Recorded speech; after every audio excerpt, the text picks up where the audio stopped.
Irmãos queridos, agora está melhor. Abramos a palavra de Deus em Mateus 27, para fazermos a leitura dos versículos 15 a 23. Na semana passada, nós já lemos e meditamos nos versículos iniciais, que falam do julgamento de Jesus perante Pôncio Pilatos, versos 11 a 14. E hoje nós vamos ler mais uma parte deste julgamento, a partir do versículo 15. Acompanhe a leitura que farei da palavra do Senhor. Mateus 27, verso 15. Ora, por ocasião da festa, costumava o governador soltar ao povo um dos presos, conforme eles quisessem. Naquela ocasião, tinham eles um preso muito conhecido, chamado Barrabás. Estando, pois, o povo reunido, perguntou-lhes Pilatos: a quem quereis que eu vos solte? A Barrabás ou a Jesus, chamado Cristo? Porque sabia que por inveja o tinham entregado. E estando ele no tribunal, sua mulher mandou dizer-lhe: não te envolvas com esse justo, porque hoje em sonho muito sofri por seu respeito. Mas os principais sacerdotes e os anciãos persuadiram o povo a que pedisse Barrabás e fizesse morrer Jesus. De novo, perguntou-lhes o governador: qual dos dois quereis que eu vos solte? Responderam eles: Barrabás. Replicou-lhes Pilatos: que farei então de Jesus, chamado Cristo? Seja crucificado. Responderam todos. Que mal fez ele? Perguntou Pilatos. Porém, cada vez clamavam mais: seja crucificado. Oremos. Pai bendito, estamos diante do santo evangelho, da tua palavra, que, embora tenha sido escrita por homens, foram homens que não falaram por particular compreensão das coisas, mas homens santos, cheios do teu espírito, receberam a revelação da tua vontade e, de maneira inspirada, nos comunicaram a verdade que vem dos altos céus. Por isso, ó Deus, nós te pedimos que o nosso coração agora se aquiete, que o teu Espírito nos dê ouvidos para ouvir, uma mente que compreenda as verdades da palavra e, acima de tudo, um coração crente, que ao contemplarmos, ó Deus, esta história do julgamento de nosso Senhor, possamos ver ali, ó Deus, o nosso próprio julgamento, não para a nossa condenação, mas para a nossa salvação, pois na condenação de Cristo nós fomos salvos. Ajuda-nos, Senhor, a compreendermos estas verdades, para que por meio delas sejamos salvos e que com esta salvação possamos nos alegrar com a alegria que provém do Teu Espírito, vivendo uma vida na Tua presença. Abençoa o Teu povo, ilumina o coração daqueles que são crentes para a sua edificação, bem como ilumina o coração daqueles que ainda não receberam o Evangelho para a sua conversão. Ó Deus, que a tua palavra produza bons frutos em nosso meio, nesta noite. Assim oramos em nome de Jesus. Amém. Meus irmãos, que tipo de Messias, de Cristo, de Rei, você escolheria para reinar sobre a sua vida? Um Messias político, revolucionário, alguém disposto a usar até mesmo meios violentos, mas que te prometa prosperidade e paz material? Ou você escolheria um outro tipo de rei, um Messias cujo reino não é desse mundo, um Messias cujos seus objetivos não é instituir algum tipo de ideologia política, mas que prega a verdade da salvação, chamando os homens ao arrependimento e à fé, e prometendo a eles a vida eterna e a entrada no reino dos céus. A partir deste versículo 15 que nós acabamos de ler, começa a narrativa do que podemos chamar de segunda sessão do tribunal romano, que julgou e que, por fim, condenou o nosso Senhor Jesus à morte de cruz. Pilatos havia recebido terríveis acusações feitas pelos principais sacerdotes e pelos anciãos dos judeus contra Jesus. Eles o acusaram de ser um revolucionário. Embora Mateus não mencione as acusações, nós podemos encontrá-las no Evangelho de Lucas, no capítulo 23, nos versículos 2 e 14. As acusações consistiam no fato de Jesus ser colocado pelos judeus diante de Pilatos como um homem que era um agitador político, que agitava o povo e pervertia a nação, que dizia às pessoas que elas não deveriam pagar os seus tributos a César, que afirmava ser o Cristo, o rei dos judeus. Estas foram as acusações. Pilatos, então, como juiz, seguindo o protocolo, após receber as acusações, passa ao interrogatório e ele interroga Jesus. Mateus também não nos fala dos detalhes deste interrogatório. Apenas 3 palavras de Jesus são mencionadas no interrogatório aqui no Evangelho de Mateus. Tu o dizes. No entanto, nós encontramos alguns detalhes sobre as respostas de Jesus a Pilatos no Evangelho de João, no capítulo 18, nos versículos 36 e 37. Como os judeus não entraram no tribunal romano que havia em Jerusalém, cujo nome era Pretório, Pilatos introduz Jesus para dentro daquele lugar e ali, sozinho com Jesus, ele o interroga. Isso está lá no Evangelho de João, no capítulo 18. Ele pergunta a Jesus se ele era o Cristo, o rei dos judeus. Jesus, então, em sua resposta, faz algumas afirmações importantes. Em primeiro lugar, ele diz: o meu reino não é deste mundo, o meu reino é espiritual, não é político. Em segundo lugar, Jesus disse: a minha missão não é implantar por meio de alguma revolução um reino terreno, mas a minha missão é pregar a verdade, e todos aqueles que são da verdade ouvem a minha voz. Portanto, Jesus dá a entender que, embora, ou melhor dizendo, sendo o seu reino espiritual, a missão de seu reino também é espiritual. Ele diz que eles me chamam de rei, e de fato eu sou rei, para isso eu nasci, para isso eu vim. Mas Jesus não se colocou como rei dos judeus, mas ele é rei daqueles que são da verdade, daqueles que ouvem a sua voz. Portanto, não um rei que se impõe pela força, mas um rei que recebe a adesão de seus súditos pela fé. Estas foram as respostas de Jesus a Pilatos. Depois disso, Jesus é levado novamente para o lado de fora daquele pretório. E Pilatos diz: nenhum crime encontrei neste homem. As acusações se avolumam, conforme Mateus relata aqui, a partir do versículo 12. Eles começam a acusá-lo com maior veemência. Mas a partir deste momento, Jesus se calou. Como uma ovelha muda nas mãos de seus tosqueadores, ele não mais proferiu nenhuma palavra em sua defesa. Essa atitude do Senhor Jesus causou uma profunda admiração em Pilatos. Pilatos se admira da serenidade daquele homem, da convicção e certeza de suas respostas. Pilatos, o governador romano, que governava, que reinava na província, naquela colônia romana chamada Judéia, ele está convencido: Jesus é inocente. Meus irmãos, Pilatos estava acostumado a lidar com criminosos, principalmente com o tipo comum de criminosos que havia na Judéia e em Jerusalém naquele primeiro século.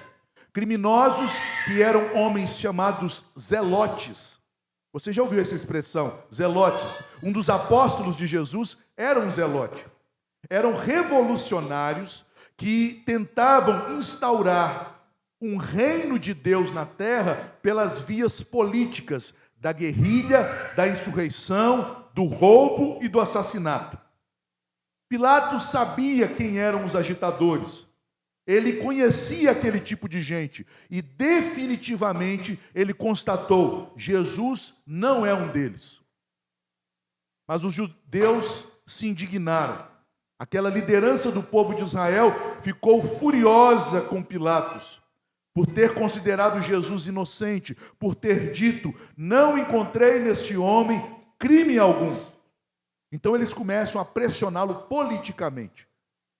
Como se eles dissessem a Pilatos: se você inocentar Jesus, você estará se colocando como um inimigo de César, porque este homem se coloca como um rei dos judeus.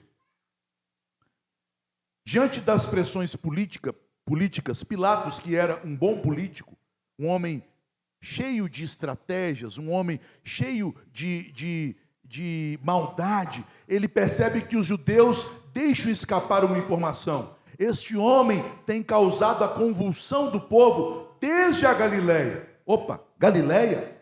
Eu ouvi bem? Não é minha jurisdição a Galileia. Naqueles dias comemorava-se a Páscoa em Jerusalém. O povo e as autoridades estavam na cidade. E dentre as autoridades presentes em Jerusalém estava o responsável romano pela a região da Galileia, o norte de Israel, cujo nome era Herodes. Herodes estava lá. Pilatos então remete Jesus a Herodes. Mateus também não nos conta este fato, que é registrado apenas no Evangelho de Lucas, no capítulo 23, dos versos 8 a 12. Pilatos então envia Jesus para Herodes. Herodes é que deve julgá-lo. Este intervalo, que não é registrado em Mateus, é o intervalo entre os versículos 14 e 15. A primeira sessão do tribunal de Pilatos se reuniu. Ele entende que Jesus é inocente, mas não profere a sentença. Fica a matéria sobre a mesa. É o termo que se usa em reuniões formais. A matéria não foi decidida. Jesus é enviado para Herodes. Herodes não julga. Herodes, ele age como um fanfarrão. Ele tenta, de alguma maneira, preencher suas curiosidades a respeito daquele homem de quem ele já ouvia falar. Mas ele não julga.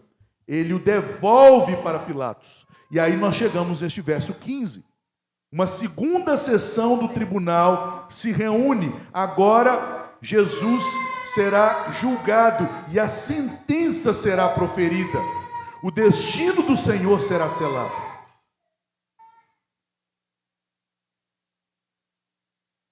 Meus irmãos, o que nós encontramos então nestes versículos de 15 a 23?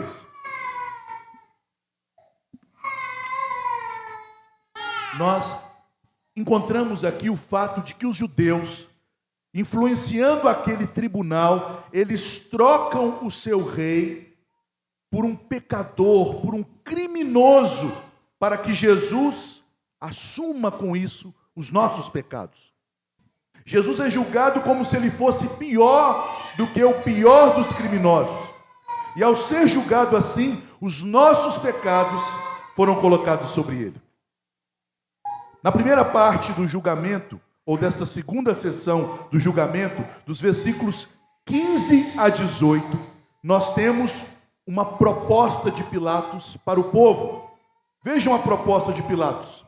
Na lei romana, os líderes, os governantes, os chamados magistrados e governadores de cada região do domínio romano, das províncias romanas, eles tinham, da parte do imperador, o direito de absolver qualquer condenado, o direito ao perdão, que nós chamamos de anistia, ou então de indulto.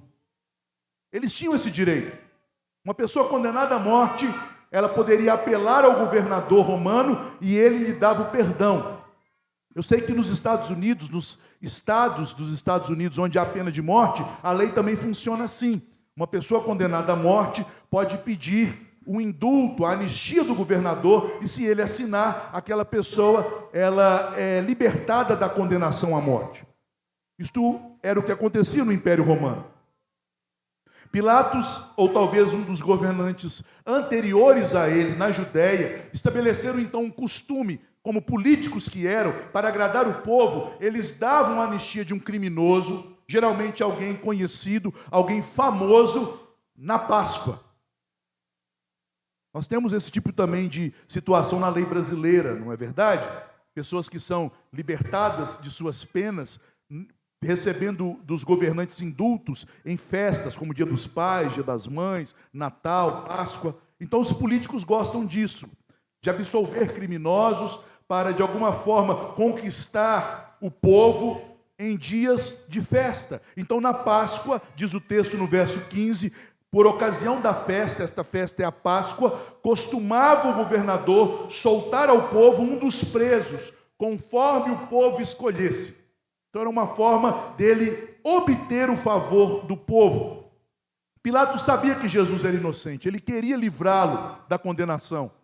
E a maneira como ele tenta fazer isso é oferecendo para o povo o pior dos criminosos que ele tinha, alguém já condenado à morte, porque ele imaginava, não é possível que eles trocarão Jesus por isto. Não é possível que eles odeiem tanto este homem. Mas, meus irmãos, vejam que as estratégias humanas, elas não funcionam aqui neste caso. E percebam também a loucura do pensamento dos homens ímpios que acham que podem homenagear a Deus, já que era uma festa religiosa, a Páscoa, em que o povo celebra a libertação da opressão do Egito, soltando um criminoso. Como isto seria uma homenagem a Deus? Além disso, Deus constituiu os juízes para fazerem justiça, ou seja, para libertar inocentes e para punir culpados. Mas o jogo político, o jogo pelo poder, ele perverte tanto a religião quanto os juízes. Juízes que querem poder se tornam juízes que libertam os que deveriam estar presos e prendem, muitas vezes, os que deveriam estar soltos. Pastores e líderes religiosos que almejam o poder tendem a transformar o culto a Deus em um culto que agrada ao povo. E é isso que está acontecendo aqui. Um juiz iníquo e uma festa religiosa manchada por um pecado, pela libertação de um criminoso. Mas Pilatos, movido por covardia, sabendo que Jesus era inocente, reconhece que o motivo das acusações era infundado, conforme está no versículo 18.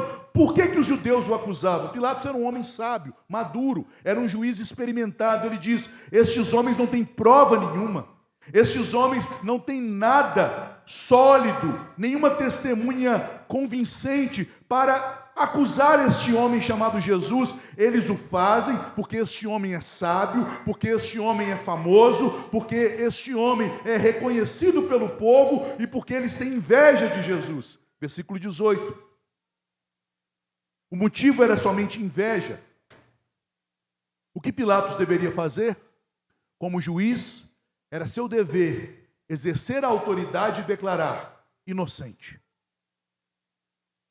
Mas ele tenta se livrar do peso da condenação de Jesus, do peso político de ter as lideranças daquela cidade tão problemática contra ele, o que poderia fazer perder sua posição, o que poderia fazer ele ser denunciado como um traidor lá em Roma.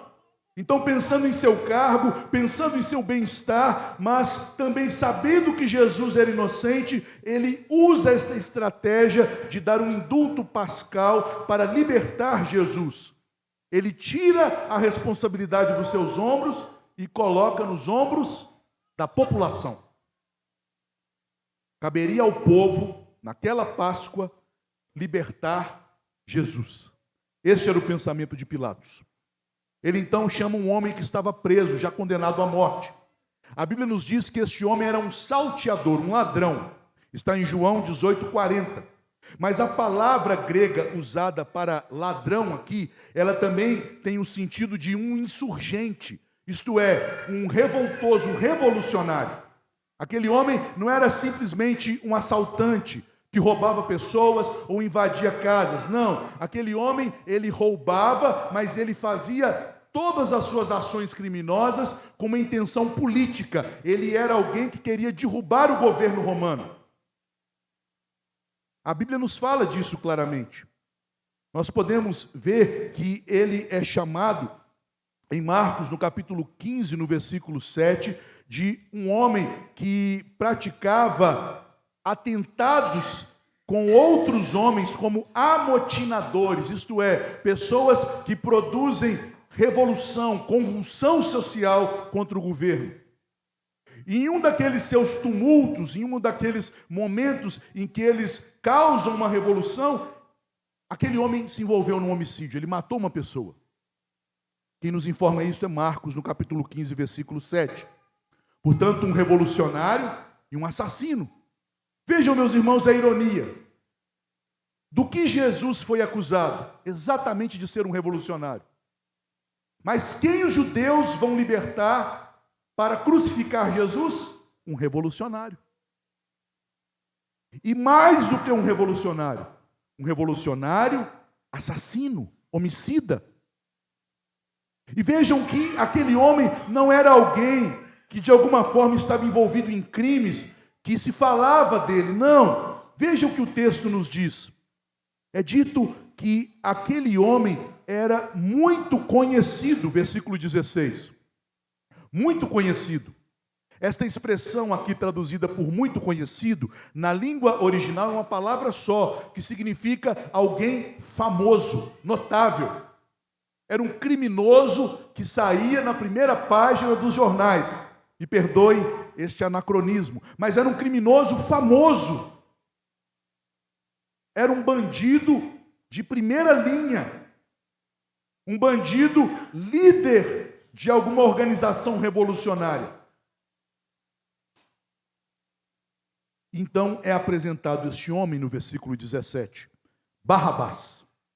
É interessante que em alguns manuscritos do Novo Testamento está registrado o primeiro nome dele, já que Barrabás é comumente um sobrenome. A palavra Bar, no aramaico, significa filho de. Barrabás significa o filho do pai. E o seu primeiro nome, sabe qual era? Jesus. Jesus Barrabás. Jesus, o filho do pai. Quem vocês querem? Jesus revolucionário? Jesus que é um Cristo político? Um Cristo que luta politicamente contra os seus inimigos? Um Cristo que derruba os poderes governamentais que são contrários aos nossos ideais judeus? Ou Jesus chamado Cristo? Barrabás. Jesus Barrabás. Um falso salvador político, uma espécie de Messias revolucionário. Aquilo que os judeus esperavam, aquilo que os judeus queriam como seu Messias, aquilo que os judeus acusaram Jesus de ser. Nós sabemos que Jesus foi morto entre dois ladrões. Vejam que a palavra ladrões, usada no Evangelho para falar daqueles homens que estavam ao lado de Cristo, é a mesma palavra usada em João e nos outros evangelhos para descrever o crime de Barrabás. E esta palavra, como eu disse, não significa apenas alguém que toma, que furta o que não lhe pertence, mas significa revolucionário. Jesus foi morto ao lado de dois revolucionários. De onde veio aquela cruz que ficou no meio? No centro do Calvário. O grande comentarista bíblico, Dan Carson, ele comenta o seguinte: o fato de haver 3 cruzes preparadas sugere firmemente que Pilatos já tinha ordenado que fossem feitos preparativos para a execução de 3 rebeldes, de 3 revolucionários. Se for este o caso, Jesus o Cristo tomou de fato o lugar do rebelde Jesus Barrabás, porque o povo preferiu o rebelde, político e herói nacionalista ao Filho de Deus. A cruz que Jesus morreu era a cruz de Barrabás. Me lembro quando eu era pequeno que eu ouvia uma poesia que dizia que a cruz era de Jesus. Não, a cruz era de Barrabás. A cruz era sua, a cruz era minha, era a nossa cruz que ele tomou. Diante do povo, então, era comum que naquele prédio, o pretório, onde o governador governava, julgava e despachava, houvesse um alpendre, uma varanda alta. Então, Pilatos sobe naquela varanda. Apresenta os dois presos. Um já condenado, criminoso conhecido, revolucionário e assassino, Jesus Barrabás. O outro, inocente. Um homem sábio, santo, que não fez mal a ninguém. Um homem conhecido por seus milagres, pela sua integridade, pela sua sabedoria e bondade. Jesus, chamado Cristo, o Messias, o Rei. A multidão reunida então foi interrompida. Foi interrogada, melhor dizendo. A quem quereis que eu solte? Meus irmãos, façamos justiça à multidão que está sendo aqui interrogada. Quando a pergunta é dirigida à multidão: a quem quereis que eu vos solte? A Barrabás ou a Jesus Cristo? Alguns pregadores têm dito, a mesma multidão que no início daquela semana, já que estamos na sexta-feira da paixão de nosso Senhor, e no domingo de Ramos, no primeiro dia daquela semana, Jesus entrou em Jerusalém, triunfalmente, assentado em uma jumentinha, sendo aclamado pela multidão que dizia, Hosana nas maiores alturas, bendito que vem em nome do Senhor. A mesma multidão que louvou o Senhor Jesus, escolheu Barrabás. Não é verdade. Não é verdade. A Bíblia nos diz que a multidão que recebeu Jesus no domingo daquela semana, naquele que foi chamado pela tradição cristã de domingo de Ramos, foi uma multidão de seus discípulos e daqueles que criam nele. Isso está registrado em Lucas, no capítulo 19, 37. Jesus tinha mais de 500 discípulos. Foram esses discípulos que o receberam. E também havia uma grande multidão de pessoas, conforme o registro de João no capítulo 12, que foram testemunhas oculares numa vila próxima a Jerusalém, uma semana antes de Jesus entrar em Jerusalém triunfalmente, do grande milagre que Jesus operou, chamando Lázaro da morte para a vida. Então são estas pessoas que recebem Jesus em festa.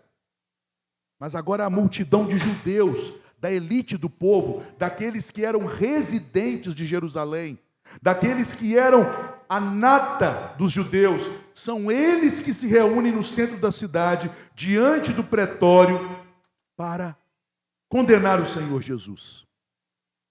Eles estavam diante do Jesus, Filho de Deus, enviado por Deus, o Cristo e Messias de seu povo. E eles estavam diante do falso Jesus, o Jesus desejado pelos homens. E eles deveriam escolher quem é o nosso Jesus. Então, antes da multidão dar sua sentença, Pilatos é interrompido. Vejam nos versos 19 e 20, há uma interrupção. Pilatos, ele pergunta, Barrabás ou Jesus chamado Cristo? E emissários chegam até ele, talvez naquela varanda, e dizem, entre aqui, há uma notícia urgente da parte de sua esposa. Antes da multidão se decidir, Pilatos é interrompido. Sua esposa envia mensageiros para lhe comunicar uma importante advertência. Esse episódio é narrado apenas aqui no Evangelho de Mateus. A história nos diz que a esposa de Pilatos chamava-se Cláudia. Cláudia, então, diz que durante toda aquela noite, ela foi perturbada com muitos sonhos. E naqueles sonhos, ela reconheceu que aquele homem era um justo. E que Pilatos não deveria se envolver com o julgamento dele, porque ela muito sofreu com aqueles sonhos. Meus irmãos, nós não sabemos da parte de quem eram estes sonhos. Há pais da igreja que chegam a declarar que estes sonhos vieram da parte de Satanás, que queria impedir a morte de Jesus para nos salvar. Há outros teólogos que dizem que foi o próprio Deus que deu àquela mulher aqueles sonhos, como sonhos revelatórios, para que Jesus fosse declarado inocente. O texto não nos diz a procedência destes sonhos, mas nós podemos afirmar que na providência divina, o Senhor incomodou aquela mulher aquela noite, para que mais uma vez Jesus fosse declarado justo, antes de ser condenado. o justo, o santo, aquele que não tem mancha ou mácula, foi condenado no lugar de um assassino, no lugar de um revolucionário, no lugar de um criminoso, foi crucificado na cruz que não havia sido feita para ele, para nos salvar. João Calvino comenta algo muito interessante neste ponto. Ele diz o seguinte: nós devemos considerar o propósito de Deus nestes sonhos, pelo qual Cristo foi designado para ser crucificado, como se ele tivesse sido o mais vil dos homens. Cristo foi mergulhado nas profundezas da ignomínia e da vergonha, para que pudesse obter para nós, por sua humilhação, uma ascensão à glória celestial. Ele foi considerado pior do que um ladrão e do que um assassino. Ele é justo, mas não foi tratado assim. Ele é justo, mas não foi assim considerado. Meus irmãos, o verso 20 então descreve o que acontecia no momento em que Pilatos se ocupava com a mensagem de sua esposa. Percebam, Pilatos teve que sair. Ele se ausenta daquele local público diante da multidão. E enquanto isso acontece, há uma oportunidade para alguém agir.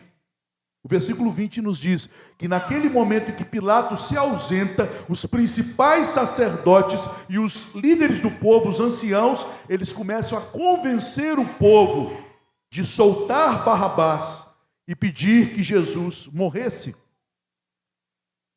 Nesta interrupção, Deus também agiu para que Jesus de fato fosse condenado em nosso lugar. Chegamos então ao desfecho, os versículos 21 a 23. Aqui, meus irmãos, as multidões então escolhem Barrabás, mas não apenas escolhem Barrabás, elas vão além, elas amaldiçoam a Jesus. Elas não se dão por satisfeitas em quererem que um criminoso lhe seja dado como presente. Elas também querem que o Filho de Deus seja amaldiçoado na cruz. Como os líderes judeus convenceram a multidão, a Bíblia não nos diz se eles subornaram pessoas, se eles começaram a afirmar mentiras a respeito de Jesus, se eles disseram que Jesus era um homem blasfemo, que havia se declarado como o próprio Deus, ou que Jesus havia declarado, conforme a confissão, ou suposta confissão do sumo sacerdote tinha obtido dele, que ele destruiria o templo, ou que ele viria na glória dos céus como rei. Nós não sabemos quais foram os argumentos, quão persuasivos eles eram. Nada nos é dito acerca do que aqueles homens fizeram para convencer a multidão a escolher Barrabás. Mas, meus irmãos, a multidão é tão culpada quanto aqueles líderes. Eles se deixaram corromper. Eles se deixaram levar. Eles acabaram aceitando as argumentações dos líderes, porque aquilo, de alguma forma, era algo que o coração pecaminoso deles desejava. Eles não desejavam um Messias que fosse um homem humilde, um servo sofredor, um homem de dores. Eles não desejavam um reino espiritual, nem a vida eterna nos céus, não. Eles queriam um Messias político. Eles queriam vingança contra os seus inimigos romanos, eles queriam prosperidade material, o orgulho nacional ferido, sendo vindicado. O que eles queriam era prevalecer contra os romanos. Pilatos sabia que Jesus era inocente. Em Lucas 23, verso 4, nós temos o registro claro da declaração de Pilatos que disse: não encontrei neste homem crime algum. Sua esposa o alertou da inocência de Jesus, dizendo a ele, conforme nós vimos no verso 19, não te envolvas com esse justo. Ele também estava ciente dos motivos pérfidos, dos motivos malignos que levaram os líderes judeus a acusá-lo, conforme está no verso 18. Ele sabia que por inveja o haviam entregado. Mesmo assim, sendo juiz, tendo o dever de inocentar o Senhor Jesus, mesmo assim, ele se omitiu. Ele abriu mão de sua responsabilidade. Ele não declarou publicamente a justiça de Cristo. E ele então faz 3 perguntas ao povo. A primeira pergunta: qual dos 2 quereis que eu vos solte?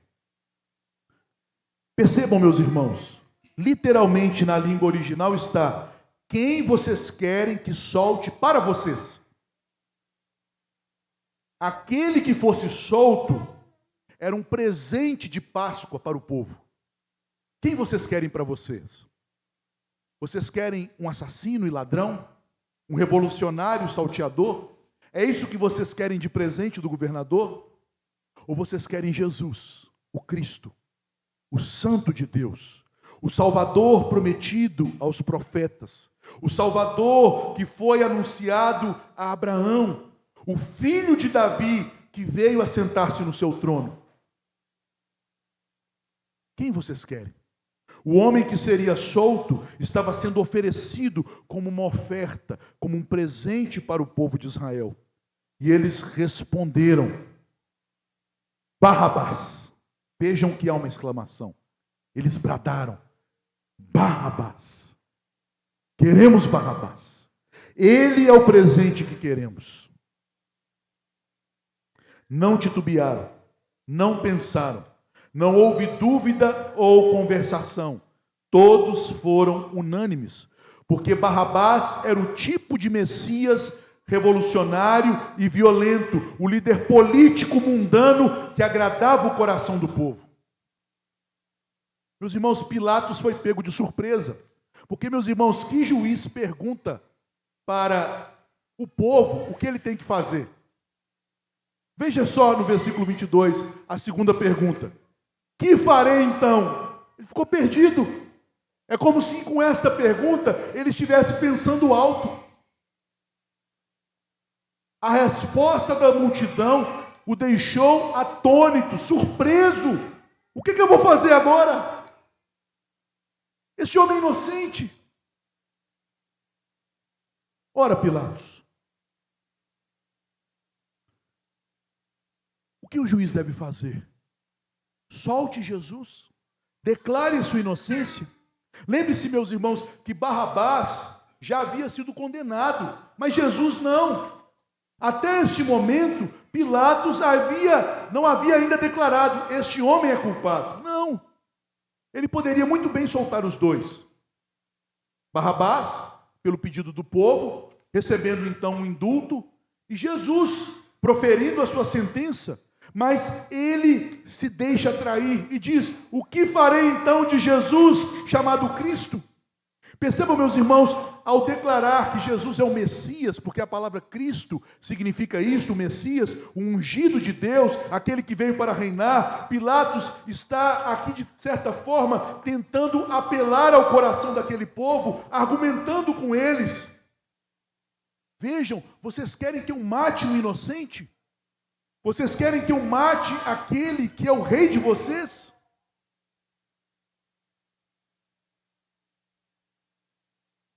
O povo poderia ter respondido: Pilatos, isso não é problema nosso. Você é o juiz. Isso é problema seu. Percebam, meus irmãos, a extrapolação da lei que há neste texto. O povo tinha direito de libertar um criminoso, mas não de condenar alguém. Pilatos, por sua fraqueza, por sua covardia, ele liberta um criminoso e condena alguém que até então não havia sido julgado. E dá ao povo esse direito. O que farei a este Jesus chamado Cristo? O povo se apega a esta pergunta. Ao invés de dizerem: isto não é conosco, este não é o nosso papel, eles bradaram diante da segunda pergunta de Pilatos: seja crucificado. Crucifica-o. Você entende o significado desta resposta? Eles não estão mandando Pilatos apenas matar Jesus. Eles não estão dizendo, lance-o aos leões. Eles não estão dizendo, apedreje-o até a morte. Eles estão dizendo, pendure este homem no madeiro, porque a nossa lei diz que todo aquele que for pendurado no madeiro é maldito. Este Jesus, chamado Cristo, para nós, é maldito. Ah, meus irmãos, que resposta terrível. Porque nós sabemos que profetas, homens de Deus do passado, foram mortos como mártires, mas nenhum deles foi crucificado antes de Cristo, porque a Bíblia nos diz claramente, maldito todo aquele que for pendurado em um madeiro. Nós não queremos apenas que este homem seja morto, que o seu nome seja extirpado da terra. Nós queremos que ele seja morto como um maldito, um amaldiçoado por Deus. Pilatos ficou ainda mais atônito. E nós então no versículo 23, que encerra esta sessão do tribunal, antes da sentença, do veredito, que trataremos na próxima semana, Pilatos faz a terceira pergunta. Que mal ele fez? Vocês vão condenar o inocente? Que mal ele fez? Como vocês têm coragem de condenar um homem a uma morte tão atroz e terrível, sendo ele inocente? Que crime ele cometeu? Que mal ele fez? A multidão não disse. Ele se declarou filho de Deus. Ele se declarou Cristo. Ele ameaçou o templo. O que eles disseram? Crucificam. Maldito. Que terrível fúria. Aqui o evangelista João nos declara, em João 14:15, que eles ficaram tão enfurecidos pelo fato de Pilatos chamar Jesus de rei e Cristo, que eles chegam a dizer, nós não temos outro rei a não ser o imperador romano. César é o nosso rei, não este Jesus. Percebam, meus irmãos, que o ódio dos judeus contra Jesus chegou a tal ponto que eles preferem serem escravizados e oprimidos pela espada romana a aceitarem Jesus como seu Messias, como seu Cristo, como seu Salvador, a receber o Redentor que foi enviado por Deus. Finalizando, fazendo breves aplicações. Em primeiro lugar, a cruz era de Barrabás. A cruz não era de Jesus. Mas Jesus a recebeu no lugar do pior criminoso, de um assassino, de um famoso salteador, de um revolucionário tumultuador da nação. Mas lembre-se, Barrabás ali nos representa. Essa cruz era nossa. Essa cruz era sua. Essa maldição cabe a nós, porque todos nós quebramos a lei de Deus, e aquele que quebra um dos mandamentos da lei do Senhor, posto que dos menores, torna-se um transgressor de toda a lei, e portanto, amaldiçoado por Deus. Jesus foi condenado a ser pendurado nela, na cruz maldita, no lugar de Barrabás, se ele converteu, mas no lugar de todo aquele que crê. Em segundo lugar, meus irmãos, veja a que ponto Jesus desceu. O apóstolo Paulo, escrevendo aos Filipenses, nos fala que Cristo, sendo igual ao Pai em sua glória, não julgou como usurpação ser igual a Deus, mas a si mesmo se esvaziou, tomando a forma de servo, e se humilhou até a morte e morte de cruz.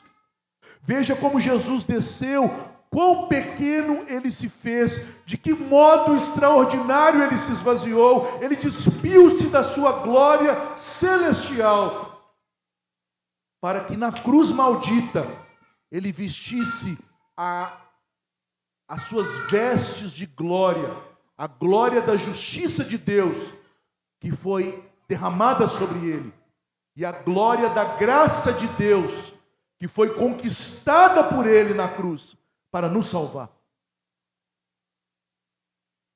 Ele se rebaixou a este ponto, ao ponto de se fazer maldito, ao ponto de ser trocado pelo pior bandido e criminoso, pelo desprezado pelos homens, pelo esquecido e repudiado pelos seus. Ele fez-se maldição por nós, por nós. Por isso o apóstolo diz aos Coríntios: aquele que não conheceu o pecado, Deus o fez pecado por nós, para que nele fôssemos feitos justiça de Deus. Aleluia. Ele se fez pecado por você. Na cruz do Calvário, a maldição do seu pecado foi paga em Jesus. E por fim, o texto fala de escolha, não é verdade? Pilatos escolheu não escolher, juntamente com sua esposa. Qual foi o conselho de sua mulher? Ele é justo, não se envolva. Qual foi a decisão de Pilatos? Vocês decidem. Será que diante de Jesus você escolherá não escolher? Talvez você esteja na mesma situação de Pilatos, convencido do Evangelho, convencido que Jesus é justo, convencido de que Ele é o Filho de Deus, convencido de que na cruz Ele morreu sendo santo pelos pecados daqueles que mereciam a condenação. Mas e aí? Qual tem sido sua escolha diante destas verdades? Você vai escolher se omitir? Você vai escolher não assumir sua responsabilidade pessoal? Você vai escolher não escolher? Pior é a situação dos judeus e dos líderes do povo. Eles escolheram mal. Eles não escolheram o Jesus vindo dos céus. Eles não escolheram o Jesus revelado e dado pelo Pai. Eles não escolheram o Cristo dos profetas e dos apóstolos. Eles escolheram um Cristo segundo o seu próprio coração. Um Cristo forjado segundo os ídolos do seu coração. Um Cristo humano, político, um Jesus falso. Quantos em nossos dias têm escolhido Barrabás, o falso Cristo, o falso Jesus? Mas, meus irmãos,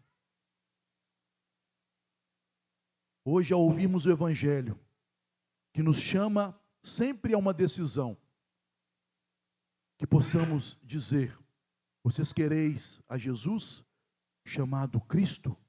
Que a resposta sincera de nosso coração seja: eu quero Jesus. Ele é o meu Senhor. Ele é o meu Salvador.